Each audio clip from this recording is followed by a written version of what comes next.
News Talk 790 KFYO Lubbock's First News. It is May 25 on Thursday, ahead of a long weekend, and a big concern for people around the state of Texas and all over the country is this Zika virus thing is being transmitted by mosquitoes. Biggest scare, though, Laura, I guess, is for women who are pregnant. Right. Because it can cause birth defects, microcephaly, which is, hampers brain development. Right. And we have a guest today to talk about this. Dr. John Hellerstedt, welcome to the program. Good morning. Okay, now you're the commissioner of the Texas Department of State Health Services. You've been there since January. How does one find themselves in the commissioner's spot? I mean, are you anointed by, the health services gods or what? Well, I had previous government experience. I worked for the Health and Human Services Commission. I was the Medicaid and CHIP director for 7 years. I had an excellent experience with the state, and really when this opportunity came, the job opened up, I applied for it, and I was selected. Nice. Okay, a little bit of background on the Zika virus. How long have we really known that this thing's been around? Well, the Zika virus was discovered in Africa in 1947. Like a lot of viruses, it probably existed there for who knows how long before that. But it's only been within the last year or so that it's actually spread out of its original areas to tropical areas, equatorial areas in the Pacific, and then most recently and most famously to Latin America, particularly Brazil. But it's now found in the mosquito populations and is spreading, if you will, at an epidemic level in Brazil, other Latin American countries, and the Caribbean. Okay, just as of May 23rd, just a couple of days ago, Laura, there were 36 confirmed travel-related cases of Zika reported in 9 Texas counties. How fast, I wonder, do you think this is going to replicate and spread, in our state and across state lines? Right. How is it spread from people to people? Well, those are the basic biology of Zika, if you will. I'm glad you asked those questions. The count still today is 36, and those are all travel-related in some form or another. We do not right now have any evidence that Zika is being transmitted to people within Texas through mosquitoes, local mosquito vector, as we would call it, within the state of Texas. But obviously, the way Zika gets started is an infected person that actually has active infection, in other words, has virus in their bloodstream, is bitten by the mosquito. Then the mosquito actually becomes infected itself with the Zika virus, and about 9 or 10 days later is capable of passing it on then to the next person who doesn't have the Zika virus. And so that's really how it spreads. If you will, it's transmitted by mosquitoes, but it's spread by people traveling from an area that has the infection to an area that doesn't have the infection. Can it be sexually transmitted as well? Yes, we know now that it can be sexually transmitted. We don't know yet what role that will play in the transmission of Zika if it should occur within the United States. And again, I'd like to underline the fact that there is no mosquito vector transmission anywhere in the United States to date. And we want to take the steps to keep it that way. And so that's why we're launching this campaign to reach out to the public. There are some very effective steps that people in the public can take in order to keep from being bitten by mosquitoes. And I would recommend folks go to our website, texaszika.org.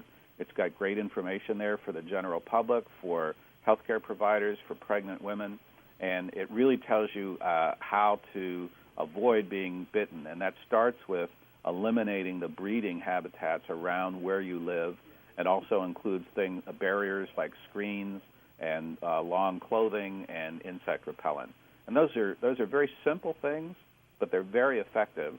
And the more people do it and start today and continue it throughout the mosquito season, the less chance we have of having a serious outbreak of Zika in Texas. All right, Dr. John, I got a question for you. Back to the human-to-human transmission. Originally, when they came out, they said that it could not be transferred from human to human by contact.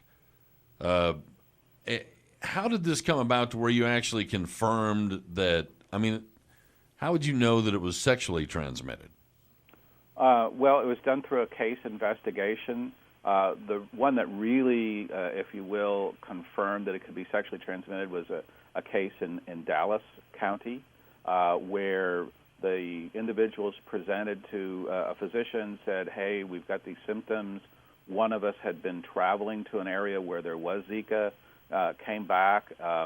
They were intimately involved couple, and the other partner developed the symptoms as well, and then they went and got tested. So that was really the first very, very firm proof that Zika could be sexually transmitted. There have been other cases that have been reported in the literature. I'm not nearly as familiar with the individual specifics of those cases, however. So how long can you have this virus if you do contract it, and what are the symptoms of having it? Well, we think that most people have the virus in their bloodstream after they're infected anywhere from, say, 2 to 4 days to up to a week after the infection begins. That's the typical length of time. Again, even that part of Zika is is a subject of very active research. As you might imagine, scientists all over the world are very busy working on Zika so we can understand all of its intricacies. That really, in terms of passing it on to a mosquito population, it's really the presence of the Zika virus in the bloodstream, which is a very short period of time, say that 2 to 7 days after infection. It's really only a very short period of time that you could pass it on to the mosquito population where you live. Well, what are the symptoms?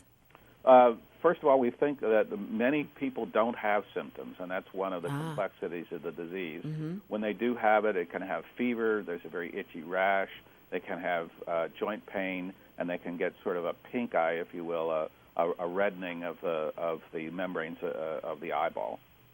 Okay, I'm just kind of curious, you know, the viability of the virus in the bloodstream, is it different for people that may have chronic illness? You know, like diabetes or like ITP, like a platelet disorder? I don't know that we have specific investigational science on that. I think as with any other illness, particularly an infectious disease, if the person already has a serious underlying disease of their own, they may be at higher risk. But as far as addressing those specific diseases like diabetes or other blood disorders, we don't really have that information. But I think it would be a matter of, if you will, of medical common sense to think that if you don't have a strong immune system, if you're not otherwise a healthy person, your risk with pretty much any disease is going to be higher. And for instance, common influenza would be a great example of that. Are there any environmental efforts to try and limit or eradicate certain strains of mosquito that actually carry this virus, or is it limited to a particular strain of mosquito or mosquitoes? We believe that really the Aedes aegypti species of mosquito is going to be the primary mosquito vector. There's another species of mosquito that may play a role, but there's no real evidence that it is going to be the major factor the way the Aedes aegypti would be. And yes, the things that I outlined, in other words, going out to your own property to eliminate standing water. If there's standing water that you can't really eliminate, you can go to a hardware store or a home supply store, and they will sell larvicide. In other words, they will sell products that destroy the larva before they hatch, and that's really ideal. In addition, you can spray around your own home and in your own home and in your residence if you see those mosquitoes. That's what makes the Zika virus mosquito particularly challenging, because it's not the sort of thing where you could have a spray truck go down a street or have an airplane go over a particular area. That's just not terribly effective against these particular mosquito species. Yeah, and we had actually visited with a pest management service, Mears Pest Solution, here in Lubbock. And we were talking about a product they have that is got natural, like citronella oil, lemongrass oil, cedar oil, stuff like that, that confuses the mosquito. But he was saying that this particular mosquito strain actually proliferates throughout the day and it's not just a dusk to dawn thing. Right. It's an all-day biter. Okay. And we just had a call in. Let's say a woman who is pregnant contracts Zika after the baby's brain is developed. Or at some point in pregnancy, I guess that would be in third trimester. Is the baby going to be okay? That's a basic science question that we're hoping to answer. Our best indications are that the further along you are in pregnancy, the less risk there would be to damage of the developing brain. But we believe the Zika virus has a particular predilection, if you will, to developing brain tissue, developing nervous system tissue. So the risk is the greatest earlier on in the pregnancy when the very first cells that form the nervous system are being developed. But we can't say for certain right now. We don't know whether there's any risk later in pregnancy. Okay, we're in conversation with Dr. John Hellerstedt, Commissioner of Texas Department of State Health Services, talking about Zika virus. Right now it's 8:20. Good morning. 94% humidity at 68 right now. News Talk 790 KFYO. Okay, we're in conversation with Dr. John Hellerstedt. He's Commissioner of Texas Department of State Health Services. Okay, Dr. John, Laura's got one more question for you, and then I know you got to get. Just a quick recap of what we need to do in Texas to protect ourselves from the Zika virus. Don't give Zika a biting chance. So I would recommend, people go to our website, texaszika.org, read about all the different things that you can do, but primarily it is to deny the ability of the mosquito to live and breed around your residence, so going out and draining water. And then the other thing is to create a barrier between you and the mosquito bite. So that includes wearing long sleeves, wearing insect repellent, and having screens and mosquito netting. And those things are very simple, but they're very powerful. And if we all start doing those things right now and continue them throughout the mosquito season, we will greatly reduce the risk of Zika in Texas. All right, Dr. John Hellerstedt, thanks for joining us, Commissioner of Texas Department of State Health Services.